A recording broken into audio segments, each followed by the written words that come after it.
This cookie contains 600 calories. To burn this off, you would have to run at full speed for 55 minutes.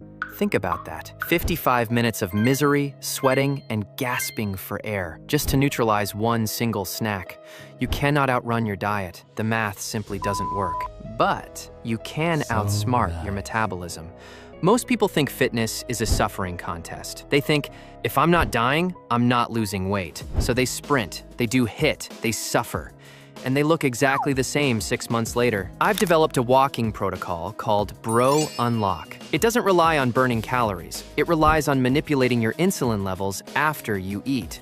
It is a biological glitch in the human metabolism that bypasses your body's defense mechanisms and melts belly fat without you ever breaking a sweat. If you give me 12 minutes, I will save you 10 years of wasted cardio. To defeat the belly, we first have to understand why it's such a jerk. Why is it that you can diet for weeks and your face looks gaunt, your arms get smaller, but that tire around your waist refuses to budge? It's not because you're lazy. It's actually a biological defense mechanism. Back in 1997, a researcher named Dr. Bouchard discovered that fat cells aren't just bags of energy, they have receptors. Think of them like light switches that tell the fat whether to stay or go.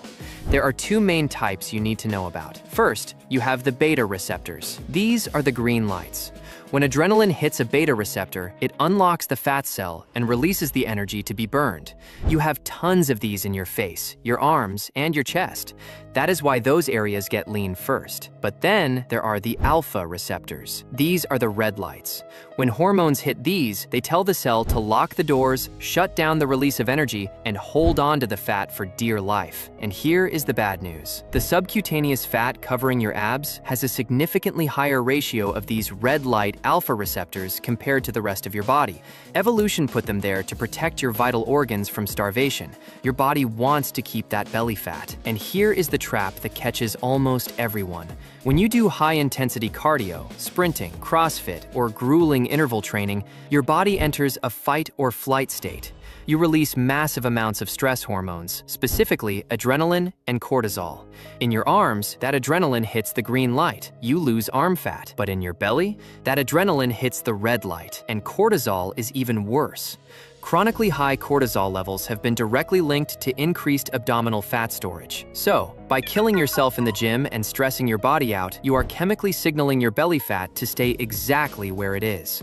You are literally working harder to stay fatter. So, how do we fix this?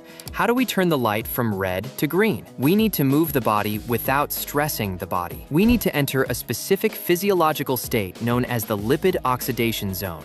To understand this, imagine your body has two fuel tanks. Tank A is a small tank filled with high-octane rocket fuel. This is glycogen, or stored sugar. Your body uses this when you sprint or lift heavy weights because it burns fast and hot. Tank B is a massive oil tanker. This is your body fat. Your body prefers to use this for slow, low-intensity tasks that last a long time. A major meta-analysis in 2021 titled Slow and Steady or Hard and Fast analyzed 54 studies to settle the debate. The result? High-intensity cardio burns mostly sugar. Low-intensity cardio burns mostly fat. Your body doesn't care about your feelings. It cares about fuel efficiency. When you run, you burn the sandwich you ate for lunch. When you walk, you burn the fat stored on your hips. This is the Zone 2 hack. When you walk, you keep your heart rate in a specific range where you can still hold a conversation. In this zone, cortisol stays low, meaning those alpha receptors on your belly don't get triggered to lock down. Meanwhile, fat oxidation hits 100%. The answer, as you've probably guessed, is walking. But wait, before you click off thinking, I already walked to the fridge and back, listen closely. Simply walking around a bit isn't going to get you a six-pack. If it was that easy, the mailman would be the most ripped guy in your neighborhood. To make this work for rapid fat loss, you need a protocol. But first, we need to destroy a myth that is holding you back.